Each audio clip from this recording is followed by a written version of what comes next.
Okay, now let's take a look at a couple more hook functions. Let's go ahead and remove this breakpoint and add it to hook menu so we can take a look at how hook menu gets called. I'm going to go ahead and make sure that our menu is being rebuilt, and I can do that by going to Configuration, Development, Performance, and clicking on Clear All Caches. Now, if you remember from a previous video, the reason we have to do this is that in order to improve performance so that Drupal doesn't have to run hook menu for every function on every page load, it generates a table that includes a registry of all of the paths that have been registered through hook menu, and it uses that instead. So if we want to run hook menu again, we need to rebuild that registry, and we can do that by clearing the cache or by installing or uninstalling a module. So let's go ahead and click the Clear All Caches button, and then jump back to our editor. Okay, so we're stopped here in the middle of our trails_menu. Let's go ahead and look at the call stack tab. Now if we look, our call stack is a little bit longer because we're just even a little further down the line in the Drupal execution process.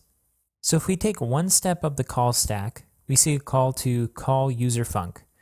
Now in the previous examples of hooks, they called call user func array, and the only difference between these two functions is that call user func takes a list of parameters, so one parameter, another parameter, then another parameter, whereas call user func array takes the first parameter as the name of the function, and then an array which contains all the parameters or arguments to pass to that function. So it's basically the same thing, just a slightly different syntax. Let's go ahead and step one more step up to menu inc, line 2562. And we see here a pretty similar implementation of the for each loop that executes hooks that have been defined by the various modules in a Drupal installation. So if we look here, it's for each module implements menu, and module implements again will check to see what modules implement this particular hook. So they look for the module name underscore and then the name of the hook.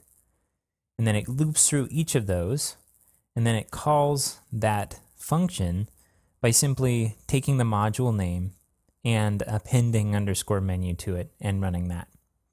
And then it goes through and deals with the data that gets returned by it.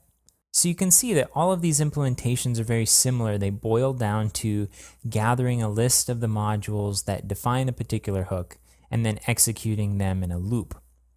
Let's take a look at one more here. I'm going to remove the breakpoint here in hook menu, and we'll go ahead and do hook cron. Okay, in order to execute cron, we have to go to cron.php. Now this hook is called whenever cron runs.